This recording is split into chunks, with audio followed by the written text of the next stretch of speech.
नमस्कार मित्रांनो, मी योगेश्वर आपल्या सगळ्यांचं स्वागत करतो। तर आज आम्ही एक नवीन प्रयत्न करणार आहोत ब्लॉग बनवायचा। तर आता मी जात आहे माझ्या आजोळी म्हणजे असरोंडीला।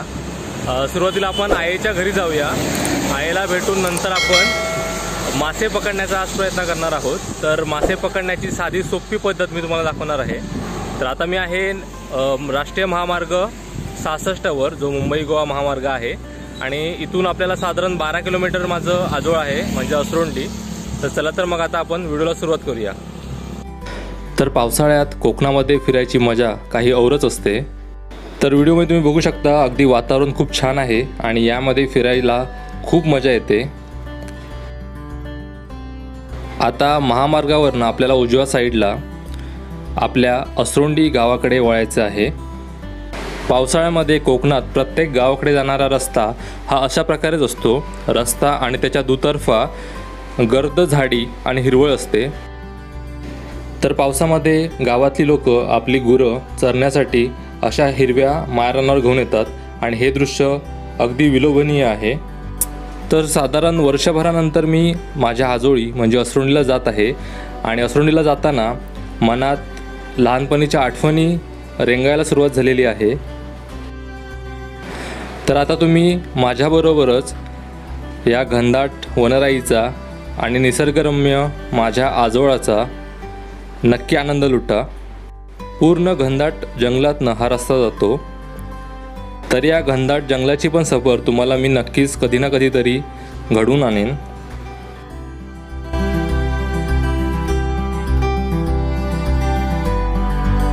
तर आता मी आलो आहे माझ्या आजोळी। तर इथे ह्या वाडीचं नाव आहे जुना आवाट। तर आता आपण जाऊया आणि आईला भेटूया आणि त्यानंतर आपण जे मासे पकडणार आहोत तो व्हिडिओ शूट करूयात।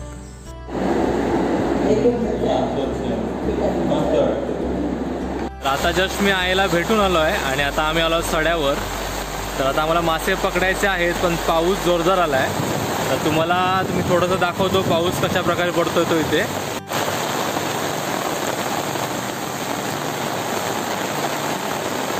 अतिशय जोरदार पाऊस इथे पडतो आणि वारा पण खूप सुटलाय। तर थोडा पाऊस थांबला की आपण मग मासे पकडायला जाऊया। बघू शकता पाऊस थांबलाय। तर आता आपण मासे पकडायला जाऊयात। तुम्हाला मी साधी सोपी मासे पकडण्याची पद्धत दाखवणार आहे, तर ती तुम्ही नक्की ट्राय करा। चला तर मग आता आपण मासे पकडायला जाऊयात। तर आता आम्ही या स्पॉटवर आलो आहोत। तुम्ही बघू शकता खूप छान निसर्ग इथे आहे आणि ऊन आणि पावसाचा खेळ चालू आहे। मगाशी मोठी सर होती पावसाची आणि आता मस्तपैकी इथे ऊन पडलेलं आहे। तर आपण आता या पाण्यामध्येच मासे पकडण्याचा प्रयत्न करूया, बघूया। सध्या तरी आम्हाला इथे कुठे मासे दिसलेले नाही आहेत, पण दिसले तर आपण नक्की ते पकडण्याचा प्रयत्न करूयात। तुम्ही बघू शकता मी आता पाण्यात उतरलो आहे आणि पाण्यातनं बघतोय पण मला अजूनही माशांचा नामोनिशाण दिसत नाही आहे। पण या पाण्यातनं असं चालण्यात खूप मजा येते। लहानपणी आम्ही शनिवार रविवार किंवा जेव्हा सुट्टी असायची, गणपतीची सुट्टी असायची, तेव्हा आम्ही असरोंडीला यायचो माझ्या आजी आजोबांसोबत, म्हणजेच बाबा आजोबांबरोबर। आणि आम्ही सर्व भावंड या पाण्यांमध्येच खूप डुबकायचो पावसाच्या दिवसांमध्ये आणि ते दिवस आता आठवायला लागलेले आहेत। तर थोडंसं पाणी इथे खोल आहे, तुम्ही बघू शकता, पण मासे मात्र इथे नाही आहेत। आपण मासे शोधूयात आणि ते पकडण्याचा प्रयत्न नक्की करूयात। फायनली आपल्याला या ठिकाणी मला माहिती आहे तुम्हाला कॅमेऱ्यामधनं दिसतंय की नाही, तर आपल्याला छोटे छोटे मासे इथे दिसत आहेत। तर आता आपण ते पकडण्याचा नक्की प्रयत्न करूया। त्यासाठी आपण कशा प्रकारे त्यांना सापळा रचायचा ते तुम्हाला मी दाखवतो। तर आता मासे पकडायला आपल्याला लागणार साहित्य बघूया। तर इथे आम्ही एक मातीचं असं भांडं घेतलंय, कारण हे थोडं जड असतं आणि हे पाण्यामध्ये बुडून राहतं। नंतर इथे आम्ही काल रात्रीचा भात, त्याची शीतं थोडी आणि थोडंसं गव्हाचं पीठ आणलंय। तर आपण काय करायचं की या मातीच्या भांड्यामध्ये जे आपलं रात्रीचं अन्न असतं किंवा गव्हाचं पीठ, तांदूळ हे असतं, ते अशा प्रकारे यात टाकायचं। या वासाला मासे पटकन आकर्षित होतात आणि ते जातात यामध्ये। तर आपण आता प्रयत्न करून बघणार। असा एक फडका लागेल, तर मी हा एक फडका इथे घेतोय आणि आपण हा फडका या मातीच्या भांड्याच्या तोंडावर अशा प्रकारे लावून घ्यायचा आणि त्याला एक छोटासा होल मारायचा ज्यामुळे याच्या आतमधनं मासे आत जातील आणि या रस्सीने आपण त्याचं जे तोंड आहे ते अशा प्रकारे बांधून घेऊयात। तर अतिशय साधी सोपी ही पद्धत आहे। जर तुम्हाला कधी गावाला अगदी झटपट मासे पकडायचे असतील तर तुम्ही या पद्धतीने मासे नक्की पकडण्याचा प्रयत्न करून बघा, तुम्हाला यश नक्की मिळेल। आता सध्या तरी आपल्याला यश यामध्ये मिळत आहे की नाही ते आपण बघूयात।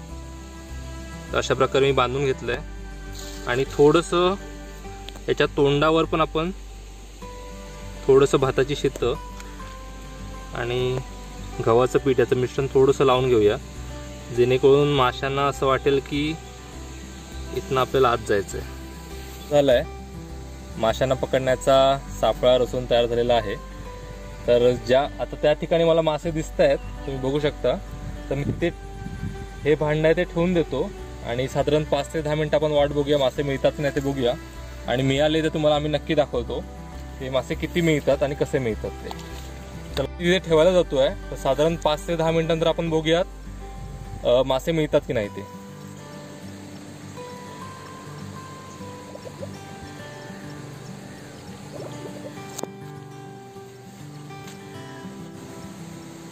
तर आता मी ते भांडं ठेवलं आहे, तर आता आपण लांब जाऊन साधारण 5 ते 10 मिनिटं वाट बघूयात त्यामध्ये मासे जातात की नाही ते, आणि जर मासे आले तुम्हाला आम्ही नक्की दाखवतो। तो सापळा पण लासून ठेवला आहे, तर त्यावर मासे येत आहेत, पण आपण त्यावरच फक्त अवलंबून राहायचं नाही आहे। तर मी ते फिशिंग नेट आणलं आहे, ते माझ्या फिश टँकचं आहे ते। तर आता इथे रान आहे आणि रानामध्ये पण पाणी आहे, म्हणजे पाऊलभर पाणी आहे आणि अशा ठिकाणी मासे हमखास मिळतात। तर आपण काय करायचं की या फिशिंग नेटने फक्त एकदा फिशिंग नेट मारायचं त्या रानामध्ये आणि मासे मिळतात की नाही ते आपण बघू। आता मी ट्राय करतोय, बघूया आपल्याला मासे मिळतात की नाही।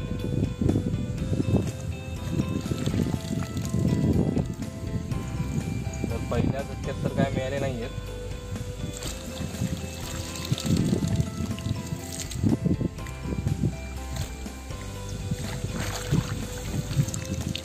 तर मासे पकडणं हे खूप संयमाचं काम आहे आणि तुम्ही आता याच्यामध्ये बघू शकता आपल्याला छोटे छोटे बरेचसे मासे मिळालेत, साधारण 3-4 मासे तरी आपल्याला मिळाले, तुम्ही बघू शकता, दिसतात का कॅमेरामध्ये। तर हे बघू शकता तुम्हाला, आपल्याला अशा प्रकारे मासे मिळतात। तर आता आपण हे मासे एका पिशवीमध्ये टाकूयात। मला माहिती आहे हे मासे खूप मोठे नाही आहेत, आपल्याला हे खाण्यासाठी पकडायचे नाही आहेत, एक हौस म्हणून, एक मजा म्हणून पावसाळ्यात आम्ही लहानपणी जे करायचो ते पुन्हा एकदा करण्याचा हा प्रयत्न आहे आणि यामध्ये फक्त मजा घेणं हेच आपलं मेन उद्देश आहे। तर आता आपण अशा प्रकारे मासे पकडूया। तर या ठिकाणी तुम्ही बघू शकता, मी मगाशी जो भांडं ठेवलं आहे माशांसाठीचं ते तुम्ही दिसतंय तुम्हाला आणि त्यावर तुम्हाला खूप सारे मासे पण दिसत आहेत। तर एक जरी मासा त्या होलामधनं आत गेला तर त्याच्या पाठोपाठ खूप सारे मासे जातील आणि आपल्याला होपफुली खूप सारे मासे मिळतील। तर आता आपण 5 ते 10 मिनिटं वाट बघूया आणि मासे पकडणं हा खूप संयमाचा खेळ आहे। तर आपण थोडा संयम बाळगूया आणि 10 ते 15 मिनिटांनंतर आपण चेक करूया यामध्ये मासे गेले आहेत की नाही ते। मी जेव्हा नेट मारलं तेव्हा आपल्याला 3 ते 4 मासे मिळाले बारके। तर आता आपण पुन्हा एकदा, इथे रान आहे आणि थोडंसं पाणी खोल वाटतंय मला, तर इथे पुन्हा एकदा मी नेट मारून बघतो आपल्याला मासे मिळतात की नाही।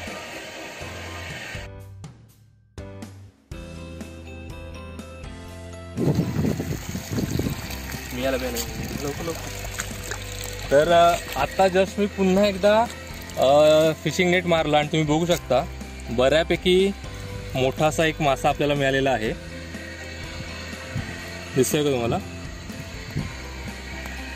तर अशा प्रकारे आपण मासे पकडू शकतो। आपण हा मासा पुन्हा एकदा आपल्या जे आपण पिशवी आणली त्यामध्ये टाकूया आणि पुन्हा एकदा मारून बघूया।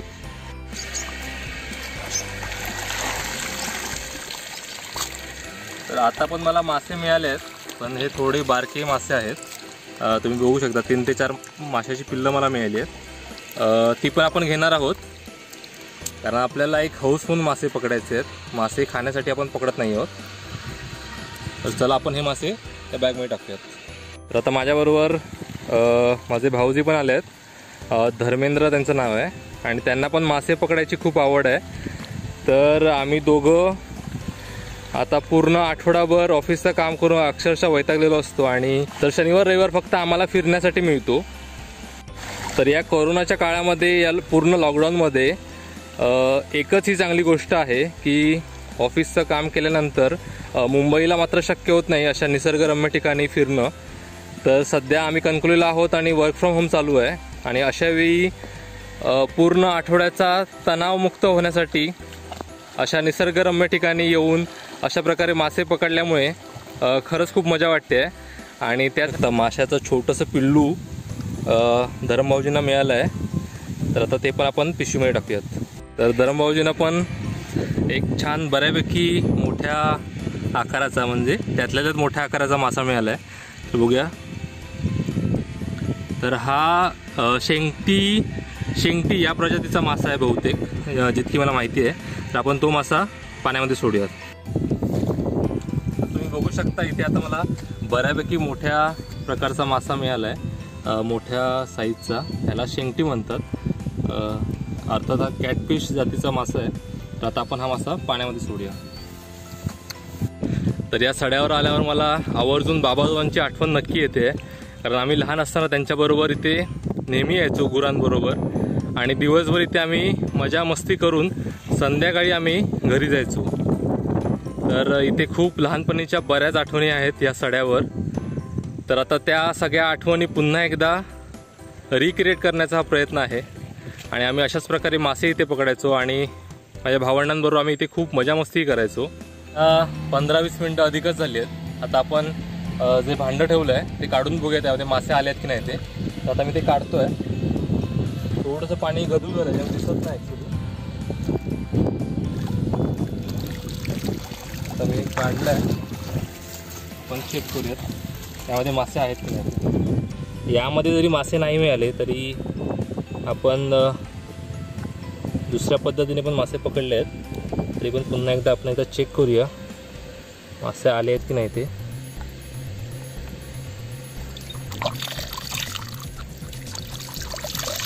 थोडंसं यामधलं मी पाणी काढतो, म्हणजे मासे जर आले असतील तर ते आपल्याला दिसतील.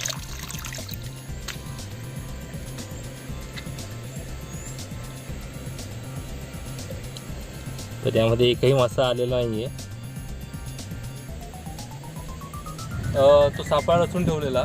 आता आपण बघूया यामध्ये मासा गेला आहे की नाही ते. जातो आणि पटकन ते भांडं काढतो आहे बाहेर.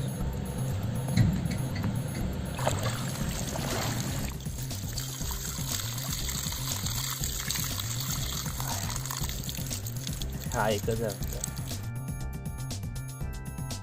तर आता मी बघू शकता ह्यातलं मी पाणी काढलं आहे. तर आपल्याला एक बऱ्याच प्रयत्नानंतर एक बऱ्यापैकी मोठा मासा मिळाला आहे. तर याला शेंगटी असं म्हणतात. तर आता आपण हा पिशवीमध्ये सोडूया लवकर. तर तुम्ही बघू शकता अशा प्रकारे आम्हाला बऱ्यापैकी मासे मिळाले आहेत. तर हे सगळे मासे मी घरी जाऊन फिश टँकमध्ये टाकतो आणि तुम्हाला सगळे मासे कसे आहेत ते दाखवतो. आता आपले बऱ्यापैकी मासे पकडून झालेले आहेत. साधारण आम्ही 1.5 ते 2 तास इथे मासे पकडले. तर आता आपण कोणते कोणते मासे पकडलेत आणि किती मासे पकडले आहेत हे मी तुम्हाला घरी जाऊन कणकवलीला फिश टँकमध्ये मासे टाकून मग दाखवतो. चला तर मग आता आपण कणकवलीला जाऊयात.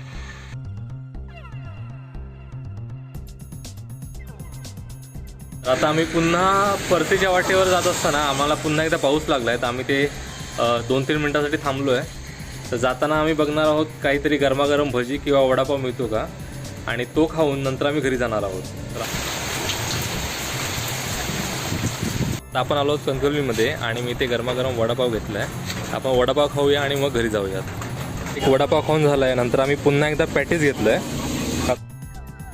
तर आता मी घरी आल्यावर फिश टँकमध्ये जे सर्व मासे होते ते सोडले आहेत. तर साधारण 3 ते 4 प्रकाराचे मासे आता फिश टँकमध्ये आहेत. तुम्ही बघू शकता ते अगदी छान प्रकारे फिश टँकमध्ये राहतात. तर आजचा तुम्हाला मासे पकडण्याचा व्हिडिओ कसा वाटला हे आम्हाला कमेंट बॉक्समध्ये नक्की सांगा. व्हिडिओ आवडला असेल तर व्हिडिओला लाईक करायला विसरू नका. चॅनलवर आम्ही कोकणातल्या खाद्यसंस्कृतीबरोबरच कोकणातल्या इतरही गमती जमती आम्ही तुमच्यासाठी घेऊन येणार आहोत. तेव्हा चॅनलला नक्की सबस्क्राईब करा. आम्ही तुमच्यासाठी अशाच वेगवेगळ्या आणि गमतीशीर व्हिडिओ नक्की घेऊन येत जाऊ. धन्यवाद.